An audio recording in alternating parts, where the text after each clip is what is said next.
Here are 6 mistakes you're probably making when singing the Christian contemporary style of music, especially if you've ever sung in a choir before, or if you're just not particularly trained in this style of singing. So the first thing is that you're probably elongating too many final notes. In the Christian contemporary style of music, you have to be aware of when to cut off, and cut off your notes similarly to how the artists do it. You have to pick and choose when to elongate the notes, and usually that is in the choruses and the bridges where we get to sing out more. Oftentimes, the verses need to be very intimate sounding and like spoken like, and this means that if you elongate the notes too much, it just sounds unapproachable. Let me show you. So if we were to sing Goodness of God and elongate the notes too much, this is how it sound like. How does it go? I love you, Lord. That's it. I love you, Lord. Oh, your mercy never fails me. Oh, you see how it can be nice sounding, but that's not the style. That's too long of notes for the beginning. That's not how the song goes. You have to be okay as a singer, especially as a chorally trained singer. We're oftentimes used to holding out notes, and sometimes we don't like silence, and that's something that we need to be okay with. We need to be okay with the silence and just let the song breathe. So for example, I love you, Lord. Oh, your mercy never fails me.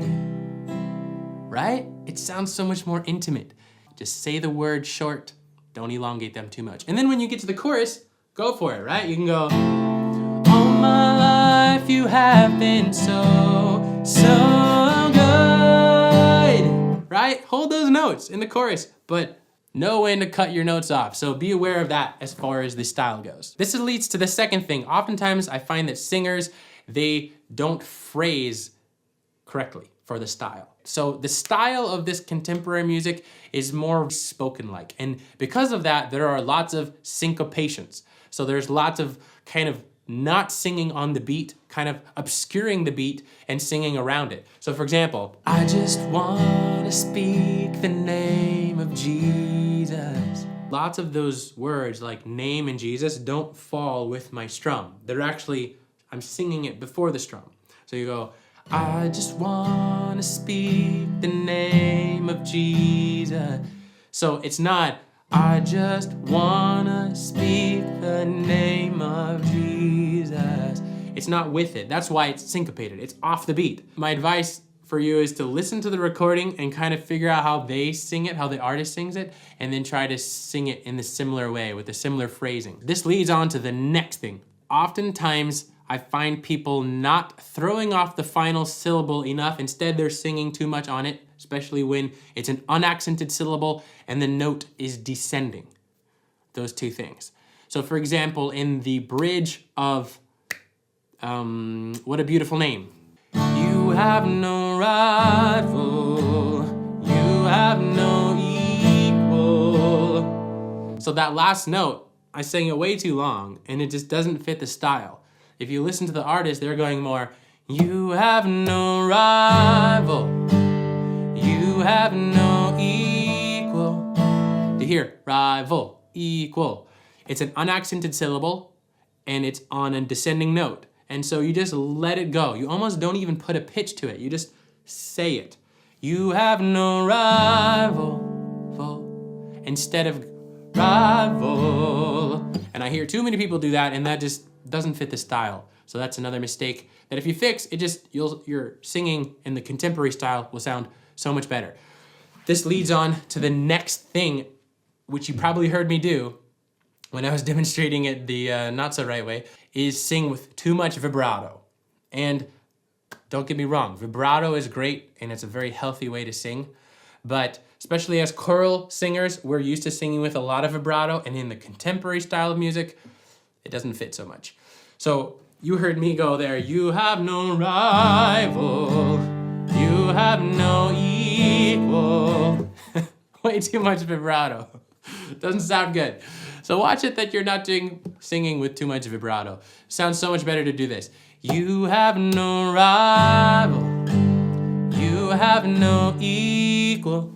So rival, equal. Just make it straight. So I would say err on the side of straight tone. Only do vibrato, usually at the ends of phrases. On those long notes, when you get a long note, you could sing straight tone and then let it go into a vibrato. That sounds really nice. Oftentimes, the stressed words need to be sung with straight tone, which makes sense because straight tone is actually putting a little bit of stress, a little bit of tension on our voice to make it straight, because our voice naturally wants to sing with vibrato, and so it works in the style to kind of do a little bit more of that straight tone on the stressed words, and then on the unstressed words is when you can let that vibrato go a little bit more. Now, this is another mistake that I see a lot, and that kind of goes along with this. When you have a little bit of a longer note, I oftentimes hear people swelling into that note. And I think it's because when we're singing in choirs, we're told to phrase long notes, and phrasing is great, but we just do it in a little bit of a different way in the contemporary style music. So I've had to untrain myself in this as well, because I found myself swelling too much on notes, and then someone told me, hey, you're swelling too much. You gotta change that. So instead what we do is you try to attack the note and then let it just either stay the same or, if anything, die out a little bit. And this just sounds a little more natural. For example, in the song, Great Are You, Lord, here would be an example of swelling, what I sometimes hear. It's your breath in our lungs, so we pour. Did you hear that? I overdid it too, but you'll probably notice it in yourself or in others that they're swelling. It sounds so much better to attack the note and let it go. Watch. It's your breath in our lungs, so we pour, right? Breath in our lungs. You could even go, it's your breath in our lungs. So attack and then just let it sustain. Don't try to swell on the notes. So that's the next mistake that I see a lot that I think would help, and I've had to work on it too. Let's wait for Pico to stop barking. The sixth mistake that I see a lot is that people sing with too heavy of a sound when they're chorally trained or when they're singing contemporary music. When this is really not necessary, because when we sing this contemporary style, usually we're on a microphone, and so we don't need our voices to be so loud.